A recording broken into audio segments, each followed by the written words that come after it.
Bro, pernah nggak lo ngerasa gini? Lo kerja tiap hari, capeknya nyata. Tapi saldo hidup segitu-gitu aja. Gaji masuk, keluar lagi. Cicilan, bayar. Pulsa, bayar. Nonton series, berasa rugi waktu. Dan itu bukan karena lo malas. Bukan karena lo bodoh. Masalahnya, dari awal kita diajarin ngejar yang kelihatan keren. Branding harus wah. Tempat usaha harus estetik. Alat harus canggih. Kalau enggak, takut dicap gagal atau biasa aja. Padahal bro, di luar sana, ada orang yang hidupnya tenang, gak viral, gak pamer di Instagram.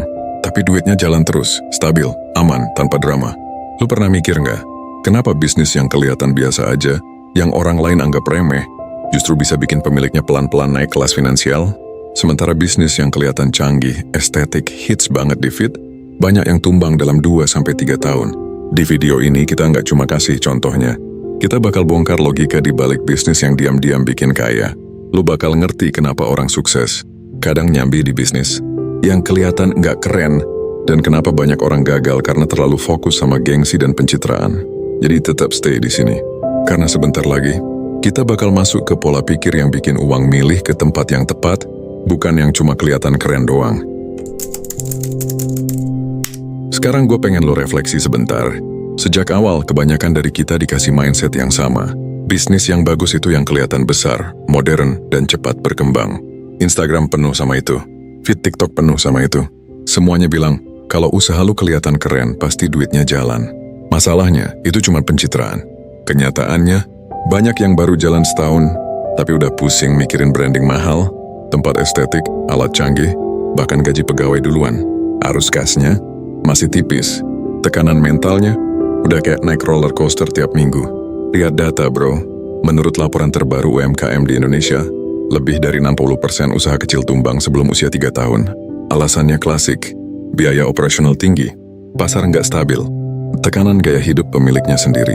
Sekarang kita lihat studi kasus angka sederhana. Misal lu buka bisnis yang kelihatan keren, modal awal 50 juta, biaya bulanan sewa pegawai alat promosi 10 juta, omset 15 juta, kelihatannya hidup, tapi laba bersih cuma 5 juta. Itu pun kalau enggak ada kebocoran. Sekali sepi order, langsung kelabakan. Tekanan mental, gede banget. Sekarang bandingin sama bisnis sederhana yang kelihatan enggak keren. Modal awal 10 juta. Jalan di kebutuhan harian yang berulang. Omset 20 juta. Margin bersih 25-30%. Artinya kurang lebih 5-6 juta. Tanpa sewa mahal, tanpa tuntutan branding, tanpa drama. Secara matematika ini lebih aman. Lebih bernapas, pola pikir yang bikin orang gagal, fokus sama gengsi bukan arus kas, mengejar hype bukan permintaan stabil. Kalau lu tarik garis besar, di era pamer hasil ini orang milih bisnis yang bisa diposting di media sosial, bukan bisnis yang bisa bertahan. Dan sekarang pertanyaannya, kalau uang nggak peduli sama citra atau gengsi, dia peduli apa? Di bagian selanjutnya, gue bakal bongkar pola pikir yang sebenarnya bikin bisnis biasa aja tapi diam-diam bisa bikin pemiliknya kaya. Lu bakal ngerti kenapa orang yang hidup tenang, kerja senyap tapi duitnya muter terus, bisa selalu menang. Sebelum kita masuk ke 5 bisnis yang diam-diam bikin kaya, gue mau lu pahami dulu pola besar di balik semuanya. Karena banyak orang gagal bukan karena idenya jelek, tapi karena salah pola pikir. Gini bro, uang itu sederhana. Dia punya preferensi yang jelas. Dia suka hal-hal yang, satu, kebutuhan nyata. Orang bayar bukan karena kepuasan ego, tapi karena sesuatu yang mereka butuh tiap hari. Contohnya mandi, makan, servis motor, beli gas, atau bersih-bersih rumah. Hal-hal simpel tapi rutin. 2, frekuensi tinggi, transaksi berulang itu emas. Sekali bayar kecil tapi tiap minggu atau tiap bulan, boom, konsistensi masuk ke kantong lo. 3, perputaran cepat, uang lebih suka muter, bukan diam. Bisnis yang bikin uang diam lama, berat di kas. Tapi yang muter terus, mental pemiliknya juga lebih ringan. 4, kedekatan lokasi, akses, dan kemudahan itu kunci. Orang rela bayar sedikit lebih mahal asal cepat dan gampang. Warung dekat kos, laundry sekitar perumahan, jasa antar jemput kecil. Nah masalahnya banyak orang kebalik. Mereka mikir, aku harus punya ide besar, branding wow dan alat canggih biar orang kagum. Itu ego. Ego bikin orang salah pilih. Ego bikin modal besar tapi arus kas tipis. Ego bikin bisnis yang kelihatan keren tapi gampang tumbang. Sekarang bayangin ini. Bisnis yang kelihatan keren, keluar pamer, gengsi, tekanan tinggi, margin tipis. Bisnis nggak keren, beat sederhana. Kebutuhan nyata, repeat order, perputaran stabil. Lu lihat polanya bro. Yang bikin kaya bukan ide paling cerdas, bukan yang paling viral, tapi sistem yang konsisten, yang memanfaatkan kebutuhan nyata, dan bisa diulang setiap hari. Dan ini penting banget buat lu ngerti sebelum masuk ke 5 contoh bisnisnya. Kalau pola ini nancep di kepala, lu bakal ngerti logika di balik tiap bisnis biasa, tapi hasilnya luar biasa. Oke, sekarang kita masuk ke inti 5 bisnis. Nggak keren yang diam-diam bikin pemiliknya kaya. Mulai dari yang paling dasar yang bisa lu mulai dari lingkungan sekitar lu sendiri. Kita mulai dari yang paling dasar tapi paling stabil. Bisnis berbasis kebutuhan harian yang berulang.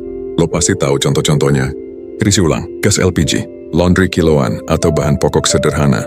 Gue sebut ini bisnis nggak keren karena ya nggak ada yang bangga pamer galon air di Instagram. Tapi percayalah, arus kasnya bisa stabil banget. Kenapa bisnis ini kuat? Satu kata, permintaan inelastis. Orang bisa nunda beli baju baru, tapi mereka nggak bisa nunda mandi. Orang bisa skip traktiran kopi, tapi gas atau sembako setiap minggu pasti keluar duit. Dan di sini kuncinya, repeat customer. Setelah lu pegang titik distribusinya, uang muter tiap hari, tiap minggu, konsistensi masuk kantong lebih penting daripada satu omset besar tapi nggak pasti. Sekarang soal lokasi versus branding, bro. Lu nggak perlu punya outlet estetik. Yang penting dekat dan gampang dijangkau. 1 RT aja dikuasai. Tiap hari ada transaksi, margin stabil, mental pemilik lebih tenang. Mari kita simulasikan sederhana. Modal awal 10 juta buat beli galon, gas, dan perlengkapan laundry kecil. Target 20 pelanggan per hari. Tarif tiap transaksi kurang lebih 10.000. Itu berarti omset harian 200.000. Kalau 25 hari kerja sebulan, 5 juta masuk kas. Biaya operasional, misal 2 juta. Laba bersih kurang lebih 3 juta per bulan. Gimana bro? Terdengar biasa tapi stabil kan? Di sini lo belajar satu hal, yang sederhana tapi rutin jauh. Lebih powerful daripada yang estetik tapi margin tipis dan fluktuatif. Langkah awalnya, kuasai wilayah kecil dulu. Fokus ke arus kas stabil sebelum mikirin cabang atau branding mewah. Setelah dasar ini jalan, lu bisa mulai scale pelan-pelan tanpa drama. Kita masuk ke bisnis kedua yang sering diremehkan tapi duitnya konsisten. Yaitu jasa yang menyelesaikan masalah kecil tapi rutin. Lu pasti mikirin masalah kecil? Itu kan receh, siapa yang mau bayar? Gue kasih insight bro, orang rela bayar untuk hilangkan ribet. Mereka nggak bayar karena ide lu cemerlang, tapi karena lu bikin hidup mereka lebih gampang. Contohnya gampang, bersih-bersih rumah, kos, atau kantor kecil. Servis ringan alat rumah tangga, motor, atau AC. Urus dokumen atau administrasi rutin yang bikin orang males. Lihat polanya bro, uang ngumpul dari frekuensi, bukan sekali bayar besar. Satu transaksi mungkin kecil, 50.000 sampai 100.000. Tapi kalau tiap minggu, tiap bulan datang ke lu, konsistensi itu yang bikin cash flow stabil. Sekarang cara nemuin peluangnya gampang banget. Catat keluhan orang di sekitar lo. Ibu kos yang ribet cuci jemuran, sediakan laundry yang tak jemput. Tetangga yang pusing urus dokumen, buka jasa administrasi. Masalah kecil itu bro, tambang emas tersembunyi.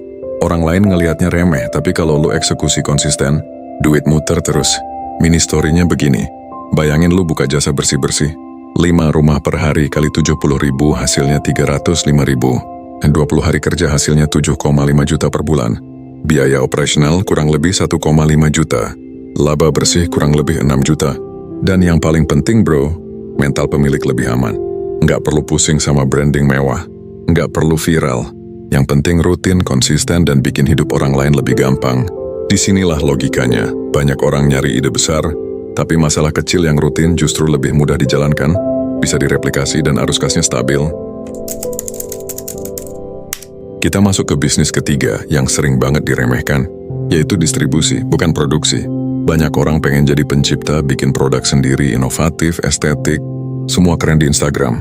Tapi kenyataannya, yang stabil dan konsisten seringkali justru yang jadi penghubung. Lo bisa jadi agen, reseller, atau distributor lokal.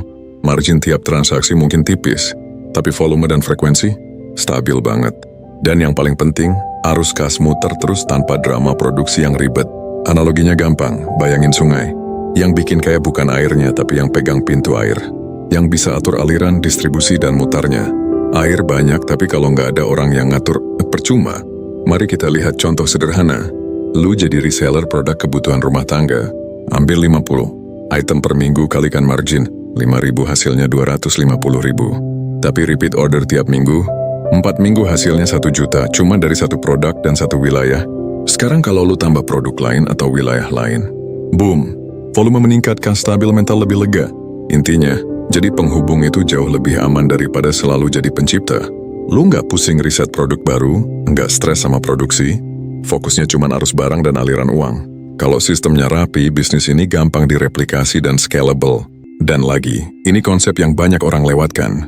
Margin tipis tapi volume stabil itu lebih menguntungkan daripada margin tinggi tapi fluktuatif.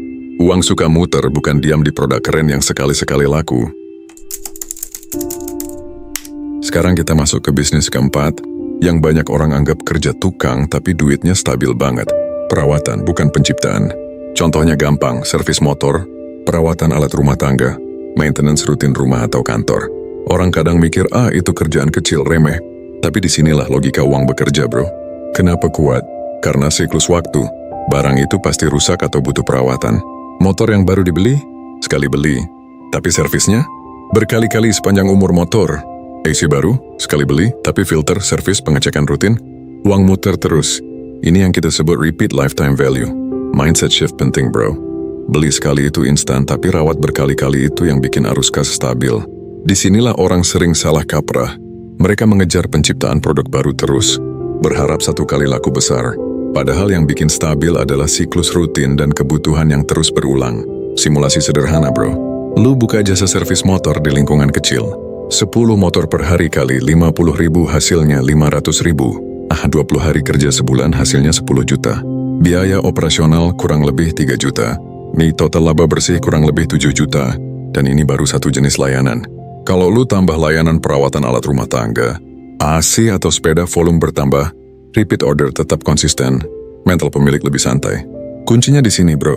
Standar kerja jelas dan bisa diulang. Fokus ke konsistensi, bukan sekadar pencitraan atau keren. Repeat transaction, sekali laku besar. Jadi bisnis yang kelihatan remeh ini, diam-diam, membuat pemiliknya kaya karena fokus ke kebutuhan nyata, siklus waktu dan frekuensi. Kita sampai ke bisnis terakhir, tapi jangan remehkan kekuatannya, yaitu bisnis berbasis kedekatan lokasi. Ini simpel tapi efektif.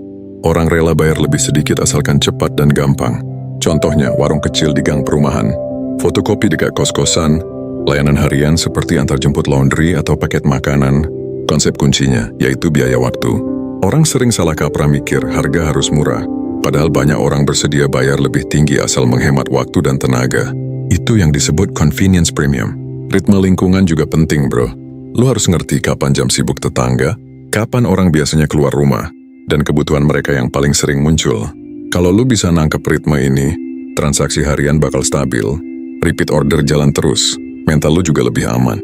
Simulasi gampangnya, lu buka warung kecil dekat kos-kosan, 30 pelanggan per hari kali, 15.000 hasilnya 450.000, 25 hari kerja sebulan hasilnya 11 juta, 25 juta, biaya operasional kurang lebih 4 juta, total laba bersih kurang lebih 7,25 juta. Dan yang keren, bro, ini cuma satu titik.